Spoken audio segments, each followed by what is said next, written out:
3. Hi everyone, thank you for having me. I'm really delighted to be talking with you today. We're going to be talking through some of the occupational therapy models. And so just before we start on the actual models, this slide tells you something about the history of occupational therapy. So you can see, if you have a look at the purple boxes at the bottom, we have the arts and crafts movement and the moral treatment movement.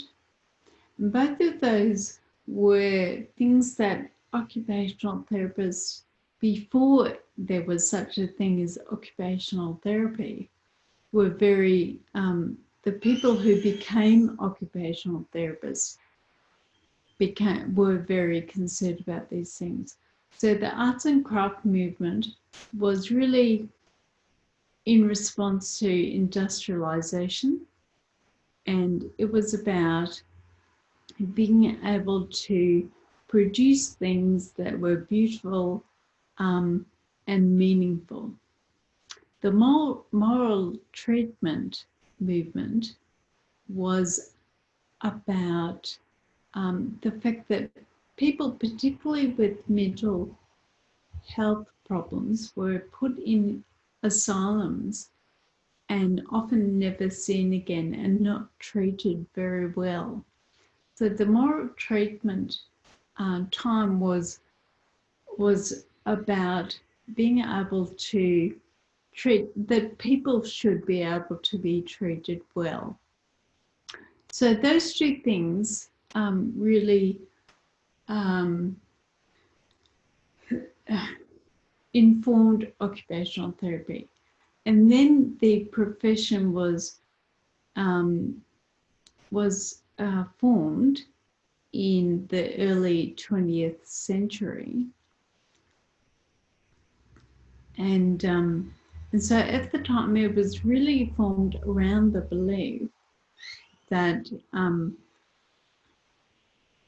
being productive and having meaningful occupation was important to good health. And then around the time of the Second World War, that was very much about seeing the body as a machine. So it's often called the mechanical period. And then the last period is often referred to as the modern period. So often since the 1960s, and it shows a return to our fundamental principles of being concerned about occupation, what people do, how people occupy themselves. So we can see that if you have a look at the top arrows there, you can see it represents, particularly since the World War II, that we had a time of focusing on a biomedical understanding of health, and then a biopsychosocial understanding, which was all about that people are not just bodies to be fixed, but people who have psychological and social part of their being as well, not just bodies. And then the last part of that is really now occupational therapy is starting to talk about, it's not just about individuals, but it's about societies and how we can help societies to become more socially just. So if we go to the next slide. So this slide talks about the actual models that we use in occupational therapy, and they've changed over time. So if we think about the time since the Second World War, in the 1960s and 70s, there was a real focus on the occupational performance model and very much a focus on being able to identify the performance components. So there were things like, your physical abilities, your social abilities, your emotional abilities, your cognitive, perceptual abilities, those kinds of things. And they were very focused on rehabilitation. And that makes sense because after the Second World War, then people were coming back from the war needing rehabilitation. And then in the 80s, there was increasing recognition that just doing rehabilitation wasn't enough, and that some people had lifelong conditions like cerebral palsy or intellectual disability that weren't going to get better.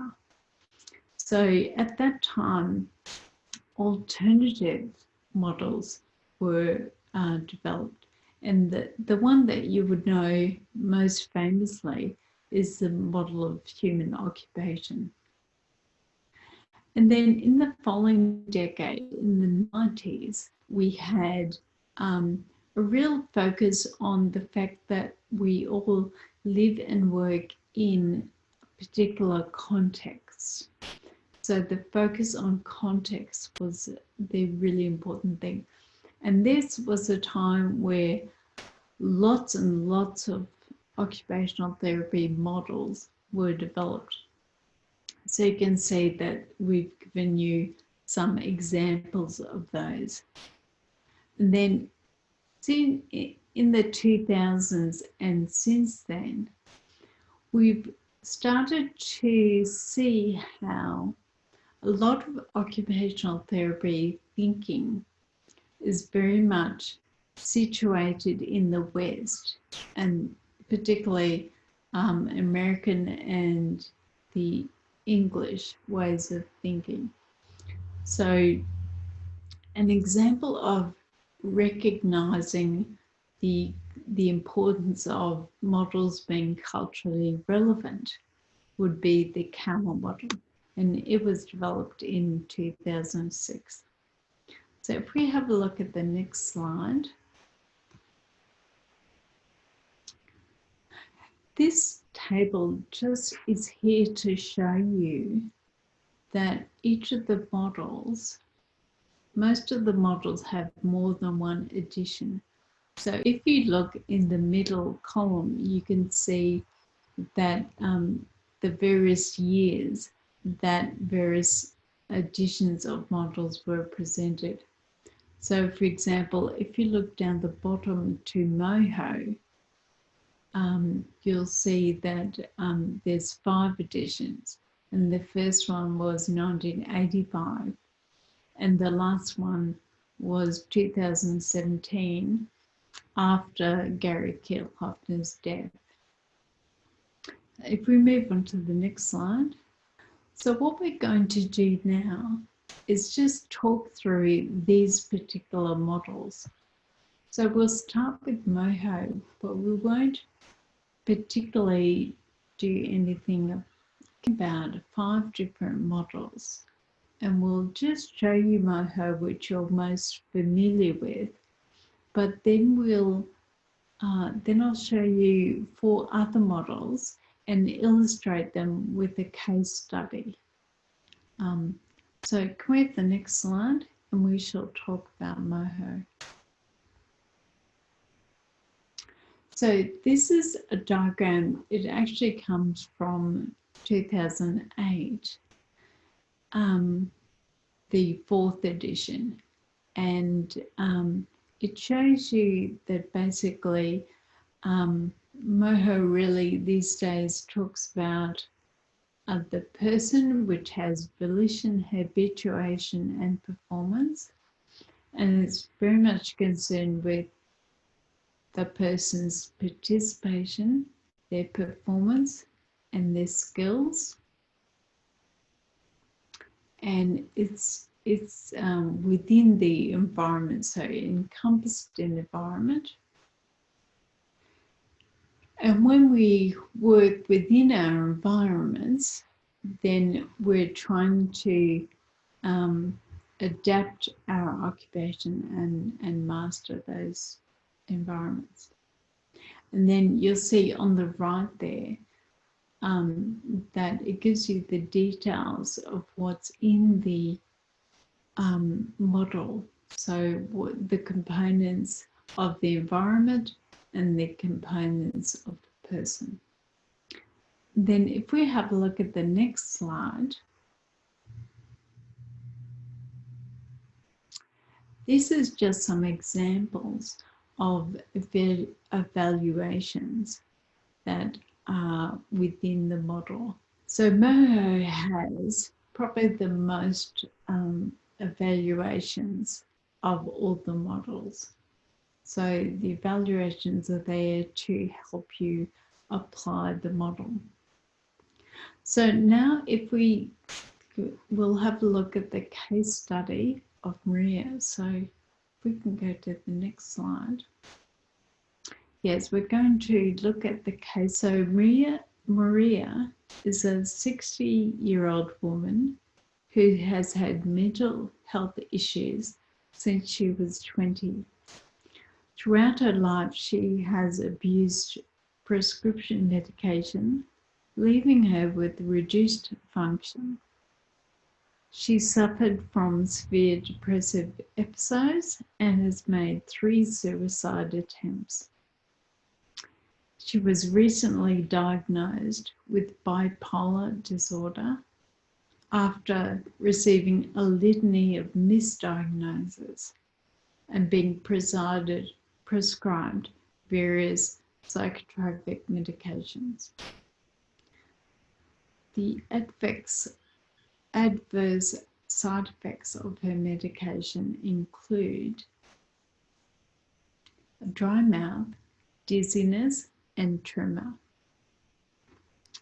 Maria did not finish her high school nor pursue further education. She has 3 adult daughters, 3 grandchildren, and divorced 5 years ago.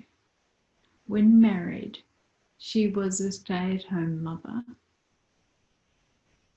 After her divorce, economically, she needed to work and started working full-time as a sales assistant.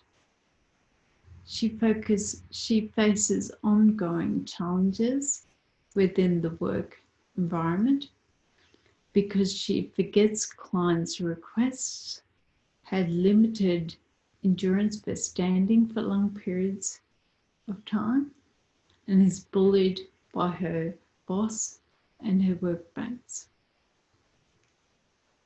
Her social network is limited to 1 friend, and she is both dependent on and aggressive towards her daughters. She receives some financial support from her ex-husband, but she manages money very poorly. So that's Maria. So now we'll have a look at the 4 other models and give you some examples of how you would apply those to Maria. So if we go to the next slide, the first one is the occupational performance model in Australia. Sometimes usually called the OPMA. So all of the models have abbreviations. So this is the OPMA or OCMA. So the basically is divided into the internal and the external environment. So the internal environment, if we have a look at that red thing under occupational role, that is the focus of the model.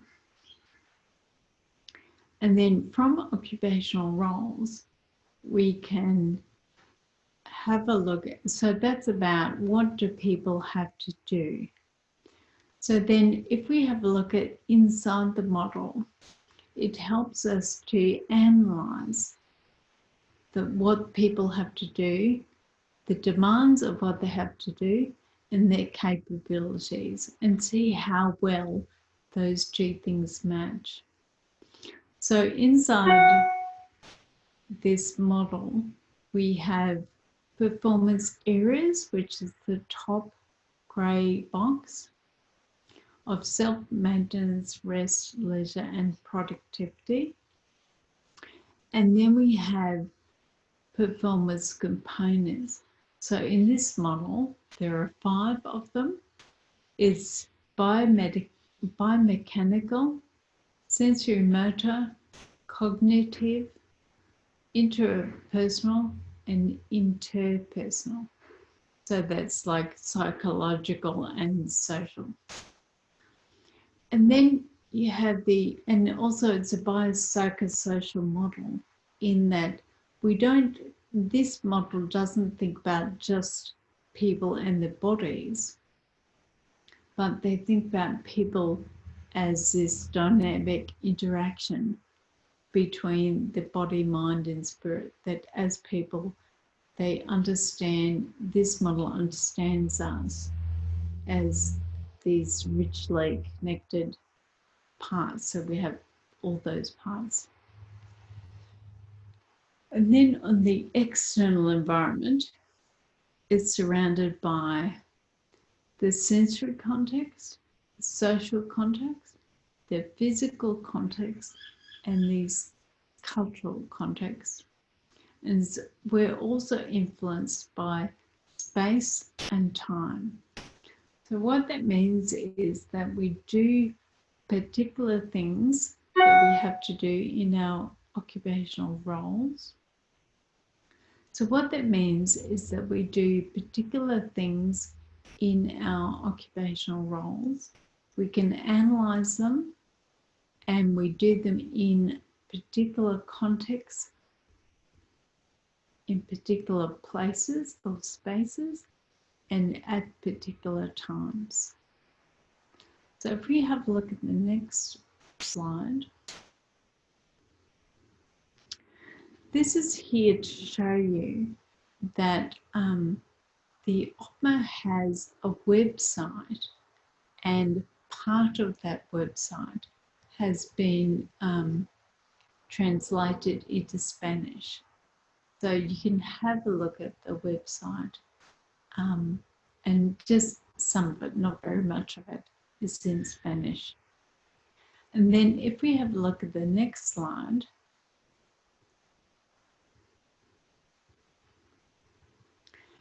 this slide shows you the main task analysis assessment.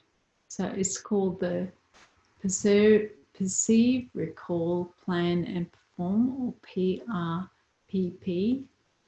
And it's really helps you to analyze the task that a person has to do in their occupational roles. So if we go to the next slide, then we can talk about Maria from the perspective of the OPMA. Okay, in terms of the internal environment, Maria's main occupational roles are as mother, grandmother, and a worker.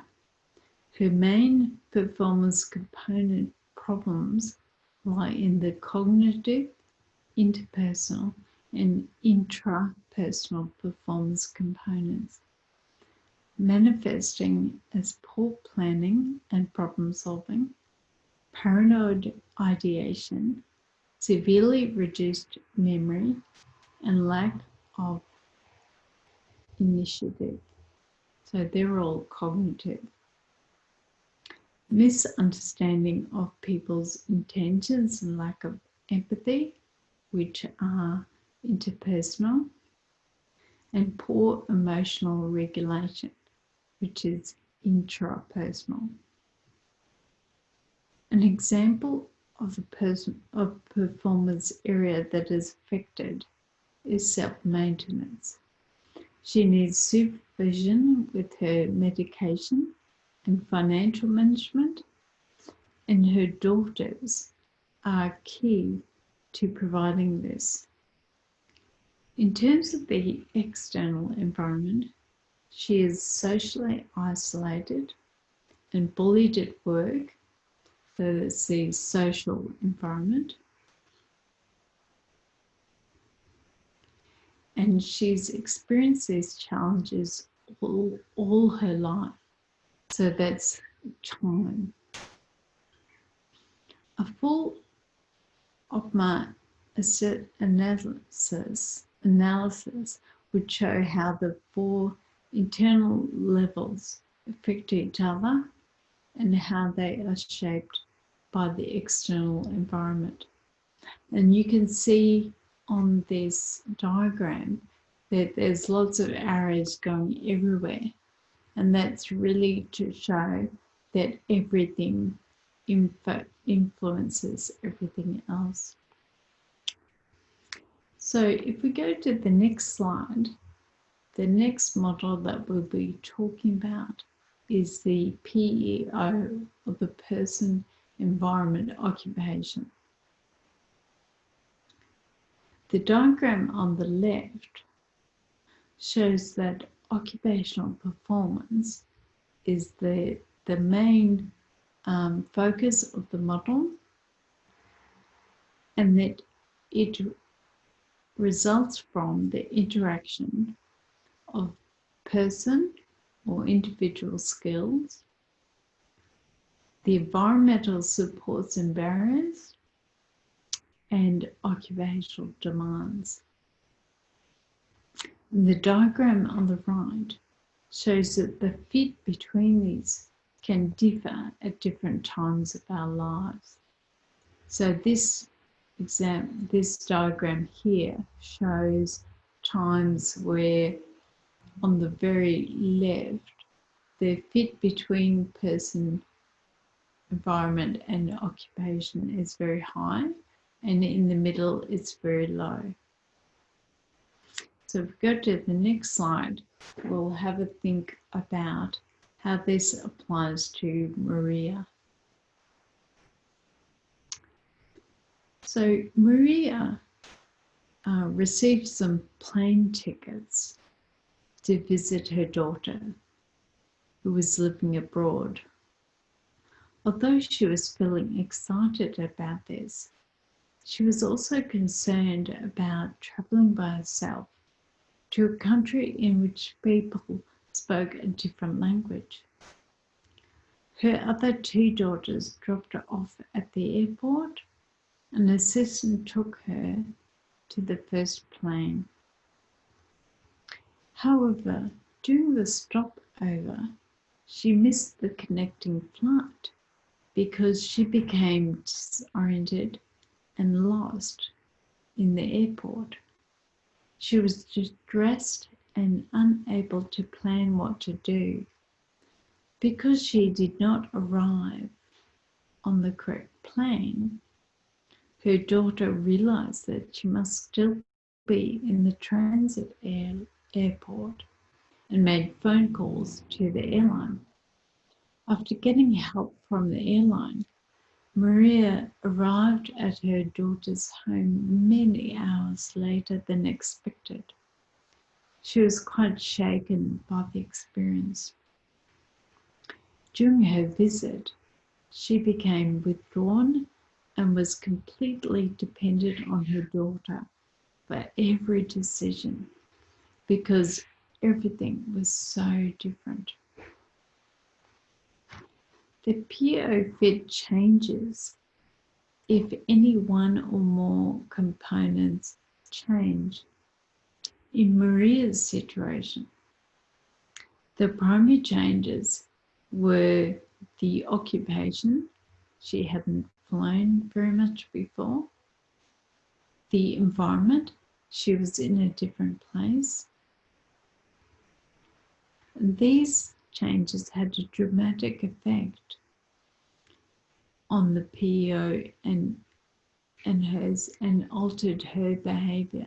So they affected her as a person. When compared with how she manages in her daily life at home, even though it's difficult and exhausting at home, she still manages to work and to live. In contrast, during her visit, she became incapable of even making a decision. So if we have a look at the next slide, we'll now turn to the next model, which is the Canadian model of occupational performance and engagement. This model also emphasizes the dynamic interaction of person, environment, and occupation. In this model, the yellow triangle is the person with the core of spirituality. The blue circle surrounding that is occupation, with self-care, productivity, and leisure. And then right around the outside is the green circle that shows that we live and work within the context of physical, institutional, cultural, and social environments. So if we have a look at the next slide, this slide explains the concept of engagement, which I understand is not a word that you particularly use in Chile. So Jenny's given some Spanish words here that kind of give the sense of what this means. Jenny, did you want to say anything about this? Yes, I will say it in Spanish. El concepto engagement es un concepto que es súper relevante actualmente en el área de terapia ocupacional y también en el resto de las disciplinas de rehabilitación. Y como decía Merrill, no existe una palabra que implique todo lo que el concepto engagement significa, porque tiene que ver no solo la manera como en que yo realizo una alianza terapéutica con el paciente, sino también en cómo esa persona participa en la intervención, la motivación intrínseca que tiene por hacerse activo en su propio tratamiento, y el enganche en las actividades. Entonces es como mucho más que alianza terapéutica, es mucho más que adherencia al tratamiento. Por lo tanto, a través de este globito quisimos clarificar cómo significa engagement, y que es un concepto relevante actualmente en terapia ocupacional, en la formación del vínculo terapéutico y en el impacto que esto tiene en el desempeño del paciente y en este proceso de rehabilitación. Ok, Merrill. Thank you. So if we go to the next slide. So this slide just shows you that the COPME is presented more recently in that blue book, Enabling Occupational Therapy, Occupation 2. And if we go to the next slide, we'll see that there are also two other models that are presented in that blue book. So one is the Canadian Practice Process Framework, which just tells you about the process that we go through, where you basically set the scene, assess, agree on objectives, you plan and you treat or modify what you've done depending on what happened. And at any point, you might go back and work in a kind of circular way. The other model that's in that blue book is the Canadian model of client-centered enablement. So it basically gives the different ways that you might enable someone. And they've just put all of those in alphabetical order in English. So if we go to the next slide.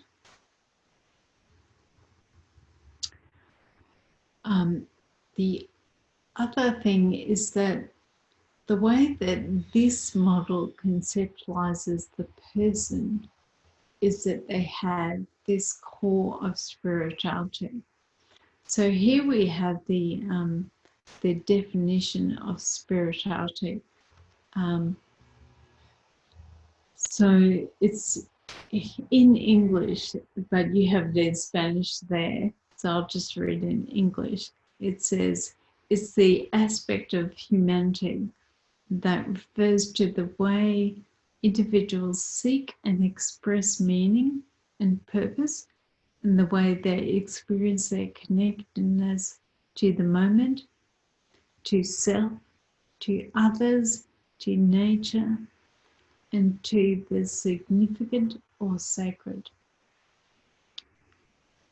So very much it's really saying that the way that this model understands a person is that we certainly have those three performance components, but we also have this spiritual center, and that's really important.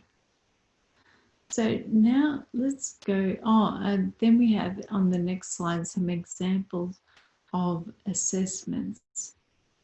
So here, the most well-known one is called the COPM, and it's very much used to help people to determine the goals and that they want to work on. So it's very key to being able to be client-centered.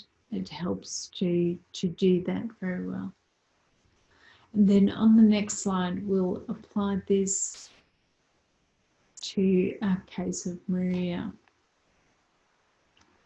So in 2020, this year, the world was consumed by the COVID-19 pandemic. Being in the at-risk category because of her age and health condition, the government forced Maria to stay at home. That is, the institutional environment disrupted her physical, social, and cultural environments. While she continued to receive money from her employer, and therefore was able to afford her medications, she was unable to go to work or see her children and grandchildren, which, as we saw when we talked about the OPMA, are her main occupational roles. At a personal level, she began to feel fragile, sad, and irritable, which are the affective components on that triangle. She felt that her memory and ability to stay focused had deteriorated because of constantly worrying that she would catch the virus and become a burden on her daughters. So that's the cognitive components. All of this made her feel worthless, which is the spiritual core. So it really affected how she felt about herself. Because of this disconnection between her and her environment, her occupation became quite disrupted and she was unable to do her usual activities. In Australia and in English, we would say she felt all at sea. Through an online consultation with the occupational therapist who had worked with her in the past time that she had been hospitalised in a mental health unit, Maria was able to identify and participate in meaningful activity. Together, they organised a routine in which she participated in an online knitting group with the goal of knitting a scarf for each of her grandchildren. The occupational therapist coordinated with the community group to deliver a box of wool for her. This enabled her occupational engagement and social participation, and it enabled her to fulfill her occupational roles. So if we now look at the last model that we'll look at today, is the Cowl model. So if we go to the next slide, we'll see that the Cowl model, which I said was developed by Michael Iwama in Japan. So it's very much saying, the Western models that had been developed really weren't culturally appropriate to Japan. But since this model has been developed in Japan, it's been used in many, many other countries. So in Australia, often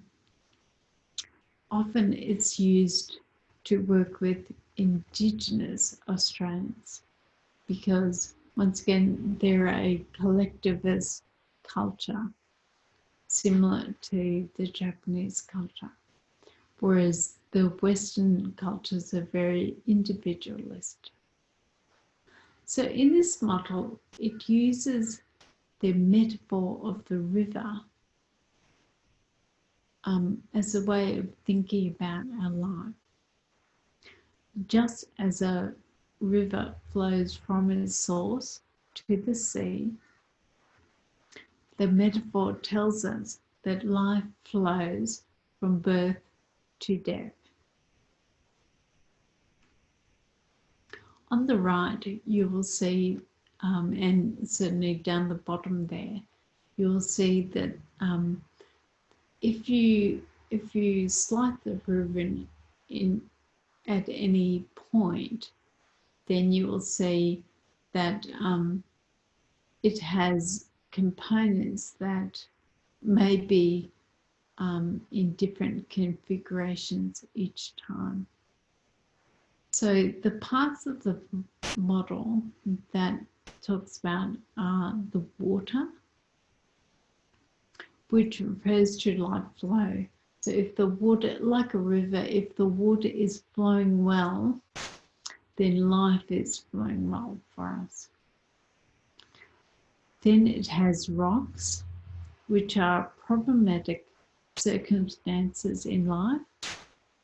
It also has driftwood, orangutan or fish, sparkles, and sukima, which is the spaces between obstructions.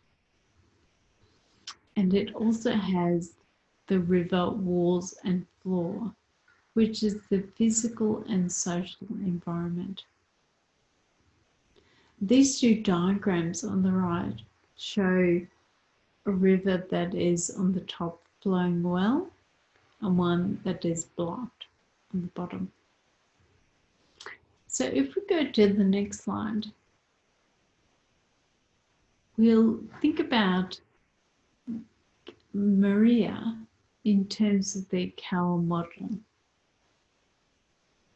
So looking at the river walls and floor, so the context, It's clear that Maria has had a very hard life. Her river has been blocked for much of her life. In her younger days, her life flow was restricted by the mental health issues experienced by her own mother, her difficult social circumstances, and the learning issues that made schooling difficult. As an adult, she's had a long history of emotional and mental struggles, lack of proper diagnosis, medication abuses, and being neglected by her former husband. There are many rocks that have obstructed her life flow. However, the Kawa model uses a strengths-based approach through the concepts of driftwood, orange tang, which is a type of fish, and sparkles and tsukima.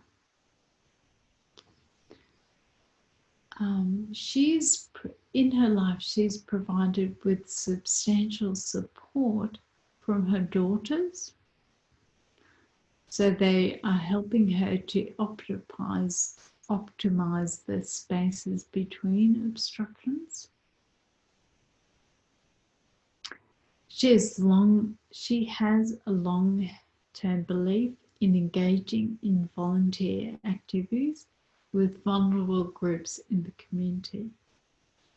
And she's looking forward to her planned volunteer work at a hospital. And she's motivated to be part of a group of retired women. These aspects of her life that can be built on to improve her life,